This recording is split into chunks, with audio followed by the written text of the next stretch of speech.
Hi you guys, it's been a while since I made a video on YouTube. A lot of people have been asking me, is it practical to stop using a home-based computer using Windows or a Mac system and use a tablet-based system using Android or maybe iOS to fulfill all their home computing needs. Now, a lot of things have been said in the press that they're not quite ready and they're not quite there, but to be honest, using Android, especially on a Samsung system, you're pretty much there for what you would need on a basic home computing system. Obviously, those power users who are doing big CAD programs and stuff like that where you need a lot of computing power, it's not going to be sufficient. But for 99% of the population that got a home computer many years ago when we were in the early stages of Windows, purely to have a device at home to use for writing messages, browsing the web, and doing general things that most people do that you can do now on tablets, this system is perfect. And we're going to go through the quick setup of how we get a Samsung tablet, or any Android tablet in fact, to connect up to peripherals. Now in front of me I've got a generic Microsoft keyboard. I've got a on-the-go cable, very cheap to buy in most stores. We've got a pen drive there. I've got a few peripherals we're going to try. We've got a 1 terabyte Samsung hard drive that's actually got to be powered by the device. There's no external power to this. And we've also got an old generic Microsoft mouse and a non-powered, very cheap 4-port USB hub. Now what we're going to do, you can see that the actual tablet's upside down purely because the port's on the bottom. So first of all we'll put the USB connector in the on-the-go cable, which will give us access to a standard USB port. Once that's connected, you can see straight away we got a message saying USB connector connected.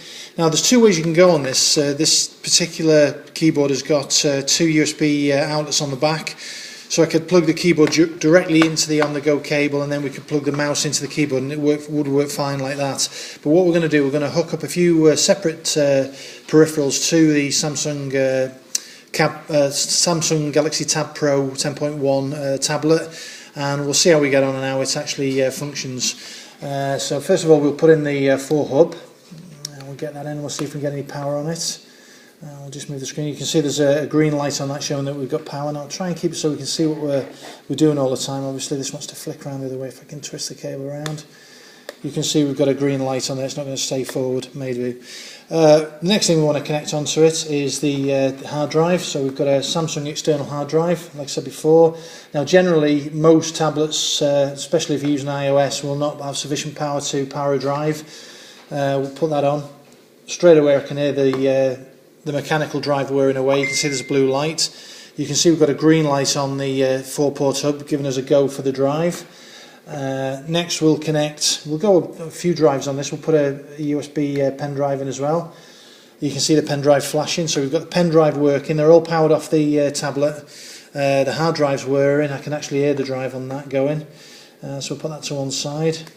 And next we'll connect the standard generic keyboard. Again, a Microsoft keyboard. I'll put that in. And we'll get rid of that, pop down menu, and you can see keyboard connected, so it's detected a keyboard. You can see there's now 3 lights for the outlets on the 4-port hub, and we'll use all 4 ports on this. We'll put the mouse in as well.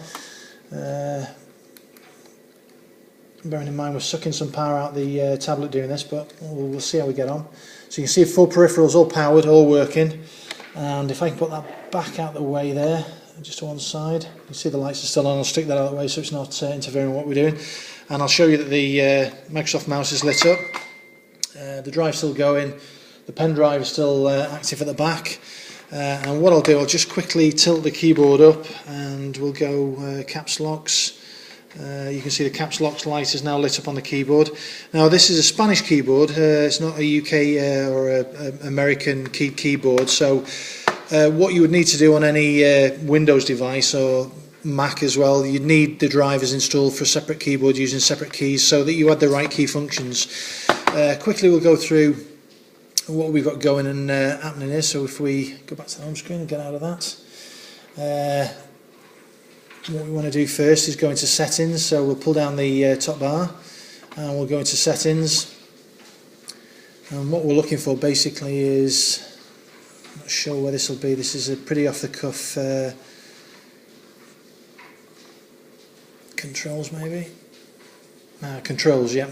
So keyboard and input method, and you'll notice if we scroll down now, you can see there's a physical keyboard detected, light on generic USB hub keyboard, Spanish Android keyboard, which is quite correct. And what you can do on the detection, the actual tablet is set to UK English for the keyboard, and obviously it's detected the keyboard in. I've actually plugged in the generic Windows keyboard is Spanish Android keys. To change it, if you click on keyboard setup to keyboard type, you can see Spanish. If I click on that, it should give us a list of keys. Let's have a look. Set keyboard type, there we go. And you can see if I scroll down, we should have it ticked there. So Spanish Android keyboard is ticked and it's been detected. So we'll quickly get out of that. We'll go through some of the functions. As you can see, I'm using the mouse. If I use the scroll key on the mouse, you see that in the window there. I'm using the scroll key. It actually moves from screen to screen. You've got a physical cursor that's on the screen, so we can actually hold the screen with the left key and move it around. All the functions on the key, the back button, the forward button work perfectly. I won't dwell too much on the mouse. The functionality is pretty good on the mouse. What I want to quickly go through is the keyboard itself. Like I was saying before, if you have a separate keyboard and you introduce it to your Windows system and it's got extra keys on there that can do different functions, often you'll have to install drivers to make them work. So quickly we'll go through some of the features on the keyboard, and I'll quickly go through them from right to left. We've got email, we've got a home key, we've got a favourites key, search key, forward, back, volume, volume down, mute, next track, pre-track, stop and play and pause. So if I click on the mail, you can see straight away that the mail has come open. If I click on the home button, we've gone straight back to the home screen. Favourites won't do anything unless you're on a web page. Let's go on to another home screen and get off that. That's the standard Android splash screen. Forward and backward won't do anything again unless you're on a web page. Volume up, you can see works on the screen. You can see behind me there. Volume down works okay. Mute works fine, so we'll go back to volume up, full up. Next track and pre-track, there's no music actually stored on this device because there's no separate SD card in there, and I've got other devices I have actually music stored on. So if we try next track, we'll try that, see what happens, or play perhaps.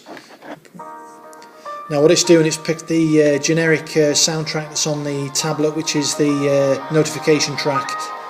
So we'll stop that, and I'll show you the functionality of the buttons there as well. We're going to Spotify, so if I open Spotify, and we can see we're in the Spotify app now, and if I close that, everything using the mouse here, and we pick an album, top tracks in the UK at the moment, and I pick an album to play with the mouse, so I'll click that one.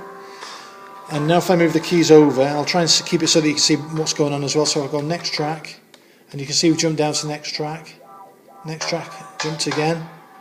So we can go pre-track, we can go pause, we can go play, we can go mute off. So you can see all the functionality of the keyboard works really, really well. If we want to go home, what we'll need to do first of all, we need to pause it on the keyboard. So we'll pause that, we'll press home. We're not touching the tablet in any way, so you can have this set up on a TV using an Android system as well. Press home again, we'll go to the home screen. Keyboard functions itself, quickly go through that and how you can do it. So what we'll do, we'll go into Office and we'll go into a memo. Obviously you've got your Ancom Office Viewer if you've got one of these new Tab Pro series. So you've got full features with that. You've got Word, PowerPoint, Excel. They're all copies of the above that I've just mentioned, but all of them will integrate quite well if you've got any files and you're swapping files around. Various drives, web drives and everything. If I go into memo just to show you the keyboard working, and we'll click add a new memo, and I'm typing over the top of the camera so it's quite hard, but oops, back in, delete.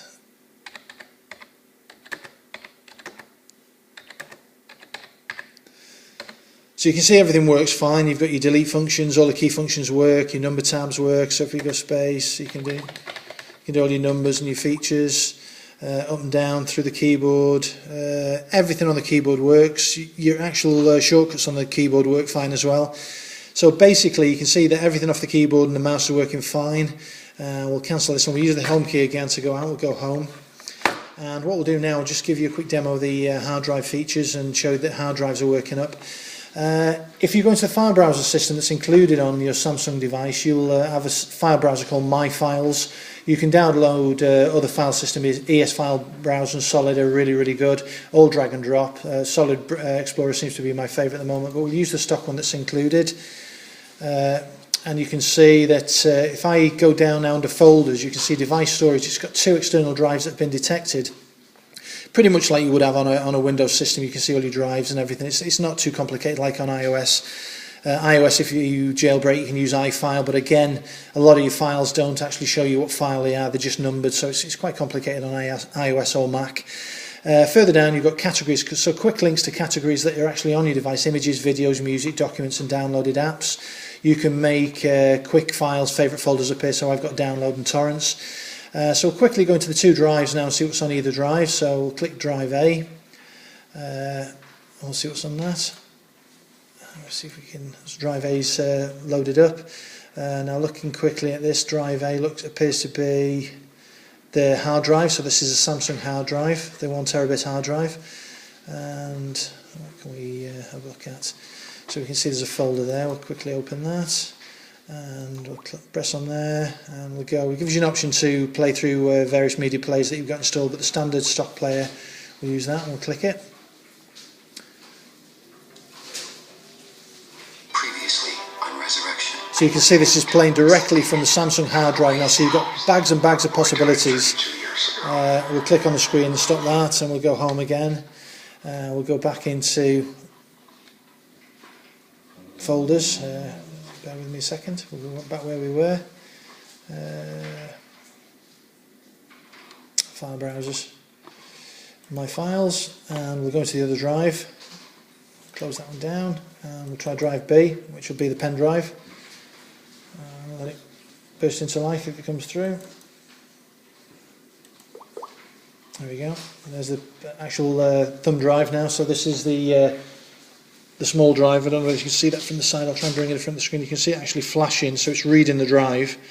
It's just an 8 gigabyte USB stick, and we can go down and check something on there. So I'll click on a folder there, and I'll click on a sample file there. And again, you've got options to play. We'll use MX Player for this one, just to show you it works with other players. Again, you can see it's playing fine. Obviously the codec on this one's not working, so it needs a different player to play it. But as you can see, the file's playing directly off the USB pen drive. You can see the pen drive's whirring away there. So all in all, you basically can use this. It's very advanced. I mean, it's using basic Linux system to control everything. So it's a very basic system that can be used as a home system. With the new Samsung devices, very powerful for doing your work, word processing, all the rest of it. Having everything hooked up, you could actually use your tablet device, especially the new 12-inch ones that Samsung's brought out, or any other Android device you want. Take it to college, university, do your notes and everything, come back home, and then simply have this set up on your desk, a generic keyboard, a mouse, hard drive. You can transfer everything, drag and drop over to your hard drive. Very easy to use, and basically I would say that for 99% of all users now, there's no reason why you can't use an Android system as home computing base. I've got a similar system that I've shown in other videos using an Android TV box. And this system works fine with that. It's nowhere near as powerful as this Samsung tablet. It's got a rocket chip processor in, but again it works fine. YouTube plays on the big screen, full HD, 1080p. So all in all, the versatility now with Android devices in general is very good. There's a lot of hype. I mean, I know the iOS keynote is coming out later today, and there'll be a lot of hype over iOS 8 and all the rest of it. But although I do like iOS purely on tablet basis, I'm not too keen on a phone basis, because it doesn't have true multitasking, and I don't find it's as much a connected device as an Android device. To be honest, on a Samsung device, or an Android device I should say, the versatility and the openness that you've got to use it in every way that you would use a traditional desktop or laptop is at your fingertips. And to be honest, pound for pound, or euro for euro, dollar for dollar, the system you can set up on an Android system compared to a solid state MacBook or a solid state Windows PC, it's a lot cheaper. You've got the versatility of carrying it around with you, and most of the things that everyday people want to use home-based computing for, you can do now on an Android device. So I'll leave this video with you. Give me a thumbs up, give me a like, subscribe to my channel, I'll get more videos. If you've got any questions, please ask them and I'll try and answer them as best I can. And let me know what you think on this video, and thanks for watching.